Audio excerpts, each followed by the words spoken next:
Hello friends, ಎಲ್ರಿಗೂ ನಮಸ್ಕಾರ. ನಾನು ಚಪಾತಿ ಜೊತೆಗೆ ಬಿಸಿ ಬಿಸಿಯಾಗಿ ಬದನೆಕಾಯಿ ಪಲ್ಯ ಮಾಡ್ಕೊಂಡಿದ್ದೀನಿ. ಯಾವ ರೀತಿ ಮಾಡೋದು, ಏನೇನು ಬೇಕು ಅಂತ ನೋಡೋಣ ಬನ್ನಿ. ಇದನ್ನ ಅಕ್ಕಿ ರೊಟ್ಟಿ, ಬದನೆಕಾಯಿ ಮತ್ತೆ ಚಪಾತಿ ಅಥವಾ ರೈಸ್ ಜೊತೆ ಕೂಡ ತಿನ್ನೋದು ಒಳ್ಳೆ ಕಾಂಬಿನೇಷನ್. ನೀವು ತೆಳ್ಳಗೆ ಬೇಕು ಇನ್ನೂ ಕೂಡ ಗ್ರೇವಿ ತರ ಮಾಡ್ಕೊಳ್ಬಹುದು. ಇನ್ನು ಸ್ವಲ್ಪ ನೀರು ಹಾಕೊಂಡೆ ಗ್ರೇವಿ ಆಗುತ್ತೆ. ನಾನು ಚಪಾತಿಗೆ ಮಾಡ್ತಾರಿಂದ ಸ್ವಲ್ಪ ಈ ತರ ಪಲ್ಯ ತರನೇ ಮಾಡ್ಕೊಂಡಿದ್ದೀನಿ. ನಾನಿಲ್ಲಿ ಚಪಾತಿಗೆ ಬದನೆಕಾಯಿ ಪಲ್ಯ ಮಾಡ್ಕೊಳ್ತಾ ಇದ್ದೀನಿ. ಏನೇನು ಬೇಕು ನೋಡೋಣ. ನಾನು ಈ ತರ ಬದನೆಕಾಯಿ ಅಥವಾ ನಿಮಗೆ ಮೈಸೂರು ಬದನೆಕಾಯಿ ಸಿಕ್ಕಿದ್ರೆ ಯಾವ ಬದನೆಕಾಯಿ ಸಿಗುತ್ತೆ ಆ ಬದನೆಕಾಯಿ ತಗೊಳ್ಳಿ. ನಾನು ಈ ತರ ಬದನೆಕಾಯಿ ಒಂದಿಷ್ಟು ಸೈಜ್ ಇರುತ್ತೆ ಆ ತರದ್ದು 3 ಬದನೆಕಾಯಿ ತಗೊಂಡಿದ್ದು ಸ್ವಲ್ಪ ಉಪ್ಪು ನೀರಿನಲ್ಲಿ ಕಟ್ ಮಾಡಿ ಇಟ್ಕೊಂಡಿದ್ದೀನಿ. ಸ್ವಲ್ಪ ಉದ್ದುದನ್ನೇ ಹೆಚ್ಚಿಟ್ಕೊಂಡಿದ್ದೀನಿ. ಸ್ವಲ್ಪ ಕೊತ್ತಂಬರಿ ಸೊಪ್ಪಿದೆ. ನಾನಿಲ್ಲಿ 3 ಬದನೆಕಾಯಿ ಮತ್ತೆ 3 ಟೊಮೊಟೊ ತಗೊಂಡಿದ್ದೀನಿ. ಒಂದೇ ಒಂದು ಈರುಳ್ಳಿ ತಗೊಂಡಿದ್ದೀನಿ. ಒಂದು ಸ್ವಲ್ಪ ನೀರು ಬೇಕಾಗುತ್ತೆ, ನೋಡಿ ಹಾಕೊಳ್ಳೋಣ. ನಾನಿಲ್ಲಿ ಫ್ರೈ ಮಾಡೋದಕ್ಕೆ ಒಗ್ಗರಣೆಗೆ ಏನೇನು ಬೇಕು ನೋಡೋಣ. ಸ್ವಲ್ಪ ಶುಂಠಿ ಬೆಳ್ಳುಳ್ಳಿ ಪೇಸ್ಟ್ 1 ಸ್ಪೂನ್ ಅಷ್ಟು, ಮಸಾಲಾ ಖಾರದ ಪುಡಿ ತಗೊಂಡಿದ್ದೀನಿ 1.5 ಸ್ಪೂನ್ ಅಷ್ಟು, ಅರಿಶಿನ ಪುಡಿ ಸ್ವಲ್ಪ. ನಮಗೆ ಪಲ್ಯ ಆಗಿರೋದ್ರಿಂದ ಸ್ವಲ್ಪ ನೀರು ಹಾಕಿ ಸ್ವಲ್ಪ ಬೇಯಿಸೋದ್ರಿಂದ ಗಟ್ಟಿ ಬೇಕಾಗುತ್ತೆ. ಹಾಗಾಗಿ ಸ್ವಲ್ಪ ಕಡಲೆಕಾಯಿ ಬೀಜನ ಫ್ರೈ ಮಾಡ್ಕೋಬೇಕಾಗುತ್ತೆ. 1.5 ಸ್ಪೂನ್ ಅಷ್ಟು ಕಡಲೆಕಾಯಿ ಬೀಜ ತಗೊಂಡಿದ್ದೀನಿ. ಸ್ವಲ್ಪ ಕರಿಬೇವಿನ ಸೊಪ್ಪಿದೆ, 1/4 ಸ್ಪೂನ್ ಸಾಸಿವೆ, 1/2 ಸ್ಪೂನ್ ಅಷ್ಟು ಜೀರಿಗೆ ಇದೆ. ತುಂಬಾ ಸಿಂಪಲ್ ಐಟಮ್ಸ್, ಎಲ್ಲ ಮನೇಲಿರಂತದೆ, ತುಂಬಾ ರುಚಿಯಾಗುತ್ತೆ. ನಿಮಗೆ ಮಸಾಲಾ ಖಾರದ ಪುಡಿ ಇಲ್ಲ ಅಂದ್ರೆ ನೀವು ಪ್ಯೂರ್ ಚಿಲ್ಲಿ ಪೌಡರ್ ಸಿಗುತ್ತಲ್ಲ, ಚಿಲ್ಲಿ ಪೌಡರ್ 1 ಸ್ಪೂನು, ಧನಿಯಾ ಪುಡಿ 1/2 ಸ್ಪೂನ್ ಅಷ್ಟು, ಗರಂ ಮಸಾಲಾ 1/4 ಸ್ಪೂನ್ ಹಾಕೊಂಡು ಮಿಕ್ಸ್ ಮಾಡ್ಕೊಳ್ಳಿ. ಈಗ ಮಾಡೋದು ಹೇಗೆ ಅಂತ ನೋಡೋಣ. ಸ್ವಲ್ಪ ರುಚಿಗೆ ತಕ್ಕಷ್ಟು ಉಪ್ಪು, 1-2 ಸ್ಪೂನ್ ಅಷ್ಟು ಎಣ್ಣೆ ಬೇಕಾಗುತ್ತೆ. ಮೊದಲಿಗೆ ಸ್ವಲ್ಪ ಕಡಲೆಕಾಯಿ ಬೀಜನ ಡ್ರೈ ರೋಸ್ಟ್ ಮಾಡ್ಕೊಂಡು ತೆಗೆದಿಟ್ಕೊಳ್ಳೋಣ. ಡ್ರೈ ರೋಸ್ಟ್ ಆಗಿದೆ ಇದು. ಸ್ವಲ್ಪ ತಣ್ಣಗಾದ್ಮೇಲೆ ಚೆನ್ನಾಗಿ ಕುಟ್ಟಿ ಪುಡಿ ಮಾಡ್ಕೊಳ್ಳಿ. ಮಿಕ್ಸಿಗೆ ಏನು ಹಾಕೋದು ಬೇಡ, ಜಸ್ಟ್ ಹಾಗೆ ಕುಟ್ಟಿದ್ರೆ ಚೆನ್ನಾಗಿ ಪುಡಿ ಆಗುತ್ತೆ. ಈಗ ಸ್ವಲ್ಪ ಎಣ್ಣೆ ಹಾಕೊಳ್ಳೋಣ. ನಾವು ನೀರು ಹಾಕಿ ಫ್ರೈ ಮಾಡ್ಕೊಳ್ಳೋದ್ರಿಂದ 1-2 ಸ್ಪೂನ್ ಆದರೆ ಸಾಕಾಗುತ್ತೆ ಎಣ್ಣೆ. ನೀವು ನೀರು ಹಾಕ್ತಿ ಕೂಡ ಹಾಗೆ ಡ್ರೈ ಇದು ತರ ಮಾಡ್ಕೊಳ್ಬಹುದು, ಪಲ್ಯ ತರ ಚೆನ್ನಾಗಿರುತ್ತೆ ಅದು ಕೂಡ. ಸ್ವಲ್ಪ ಸಾಸಿವೆ ಜೀರಿಗೆ ಹಾಕಿದ್ದೀನಿ.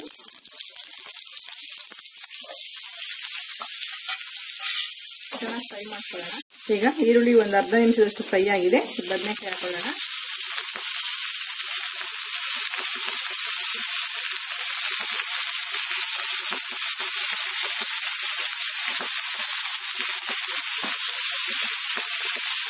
ಬದನೆಕಾಯಿ ಸ್ವಲ್ಪ ಬಾಡಿದೆ ಎಣ್ಣೆನಲ್ಲಿ. 1-2 ನಿಮಿಷದಷ್ಟು ಚೆನ್ನಾಗಿ ಎಣ್ಣೆನಲ್ಲಿ ಫ್ರೈ ಮಾಡ್ಕೊಳ್ಳಿ.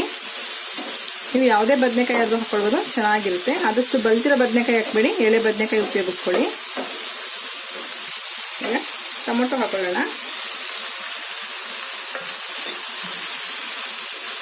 ಟೊಮೊಟೊ ಕೂಡ ಸಾಫ್ಟ್ ಆಗಿ ಪೂರ್ತಿ ಸ್ಮ್ಯಾಶ್ ಆಗ್ಬೇಕದ್ರಲ್ಲಿ, ಅದೇ ಪೂರ್ತಿ ರಸ ಬಿಡುತ್ತೆ.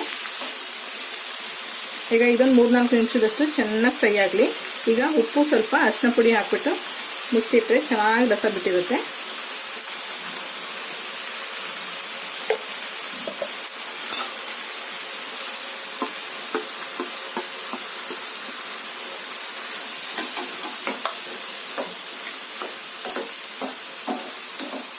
ಈಗ ಒಂದು 3 ನಿಮಿಷದಷ್ಟು ಮಧ್ಯ ಕೈ ಆಡಿಸ್ಕೊಳ್ಳಿ. ಚೆನ್ನಾಗಿ ಸಾಫ್ಟಾಗಿ ಬೆಂದಿದೆ ಬದನೆಕಾಯಿ ಮತ್ತೆ ಟೊಮೊಟೊ ಎರಡೂ. ಈಗ ಸ್ಟವ್ನ ಸ್ವಲ್ಪ ಸಿಮ್ಮಲ್ಲಿ ಇಟ್ಕೊಂಡಿದ್ದೀನಿ. ಸಿಮ್ಮಲ್ಲಿ ಇಟ್ಕೊಂಡು ಈ ಪುಡಿ ಮತ್ತೆ ಶುಂಠಿ ಬೆಳ್ಳುಳ್ಳಿ ಪೇಸ್ಟ್ ಹಾಕೊಳ್ಳೋಣ. ಶುಂಠಿ ಬೆಳ್ಳುಳ್ಳಿ ಪೇಸ್ಟ್ ಇಲ್ಲ ಅನ್ನೋದಾದ್ರೆ ನೀವು ಶುಂಠಿ ಒಂದ್ ಸ್ವಲ್ಪ ತುರ್ದ್ಬಿಟ್ಟು ಹಾಕೊಳ್ಳಿ, ಬೆಳ್ಳುಳ್ಳಿ ಜಜ್ಜಿಬಿಟ್ಟು ಹಾಕೊಳ್ಳಿ, ಹಾಕ್ತಿದ್ರು ಕೂಡ ನಡೆಯುತ್ತೆ. ಮಿಕ್ಸ್ ಮಾಡಿಬಿಟ್ಟು ಮತ್ತೆ ಮುಚ್ಚಿ ಸಿಮ್ನಲ್ಲೇ 1-2 ನಿಮಿಷದಷ್ಟು ಫ್ರೈ ಮಾಡ್ಕೊಳ್ಳಿ. ಟೊಮೊಟೊ ರಸ ಎಲ್ಲ ಇರೋದ್ರಿಂದ ಅದೇನು ತಳ ಹಿಡಿಯೋದಿಲ್ಲ. ಆ ಖಾರದ ಪುಡಿ ಎಲ್ಲಾನು ಸ್ವಲ್ಪ ಚೆನ್ನಾಗಿ ಫ್ಲೇವರ್ ಎಲ್ಲ ಅಬ್ಸರ್ವ್ ಮಾಡ್ಕೋಬೇಕು ಬದನೆಕಾಯಿ.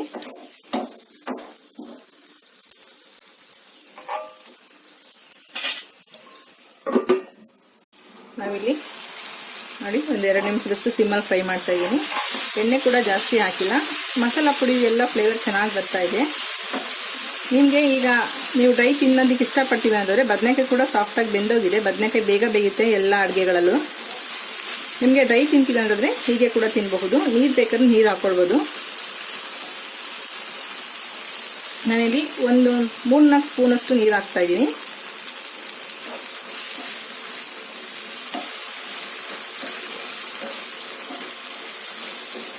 ನಿಮಗೆ ಎಷ್ಟಕ್ಕೆ ಬೇಕಾದ್ರೆ ಹೆಚ್ಚಿಸ್ಕೊಳ್ಳಿ. ಇದು ಅನ್ನ, ರೊಟ್ಟಿ, ಚಪಾತಿ ಎಲ್ಲ ತಿನ್ನೋದಕ್ಕೂ ಚೆನ್ನಾಗಿರುತ್ತೆ. ಈಗ 1-2 ನಿಮಿಷ ಫ್ರೈ ಆಗಲಿ. ಬದನೆಕಾಯಿ ಬೆಂದಿರೋದ್ರಿಂದ ನಾವು ಕಡಲೆಕಾಯಿ ಬೀಜ ಮತ್ತೆ ಕೊತ್ತಂಬರಿ ಸೊಪ್ಪು ಹಾಕಿದ್ರೆ ಪಲ್ಯ ರೆಡಿಯಾಗಿದೆ. ನೋಡಿ, ಒಂದು 3-4 ಸ್ಪೂನ್ ಅಷ್ಟು ನೀರು ಹಾಕಿದ್ವಲ್ಲ, ಚೆನ್ನಾಗಿ ಗ್ರೇವಿ ರೆಡಿಯಾಗಿದೆ.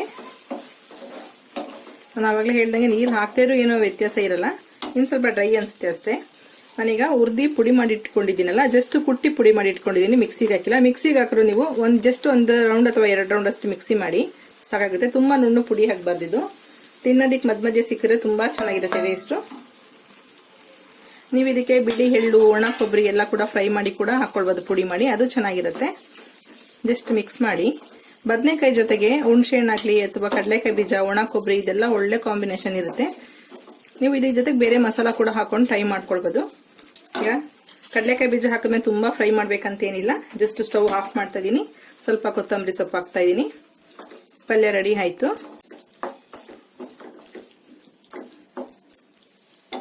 ಬದನೆಕಾಯಿ ಪಲ್ಯ ಮತ್ತೆ ಚಪಾತಿ ರೆಡಿ ಆಗಿದೆ. ನಾನು ಇದಕ್ಕೆ ಯಾವಾಗಲೇ ಹೇಳೋದು ಮರ್ತೋಯ್ತು, ಸಾರಿ. ಸ್ವಲ್ಪ ತುಪ್ಪ ಹಾಕೊಳ್ಳಿ, ತುಂಬಾ ಒಳ್ಳೆ ಕಾಂಬಿನೇಷನ್ ಇರುತ್ತೆ. ಓಕೆ ಫ್ರೆಂಡ್ಸ್, ಈ ವಿಡಿಯೋ ಇಷ್ಟ ಆಗಿದೆ ಲೈಕ್ ಮಾಡಿ, ಶೇರ್ ಮಾಡಿ, ಸಬ್ಸ್ಕ್ರೈಬ್ ಮಾಡಿ. ನಿಮ್ಮನೇಲಿ ಒಂದ್ಸಲ ಟ್ರೈ ಮಾಡಿ ನೋಡಿ. Okay, bye, thank you.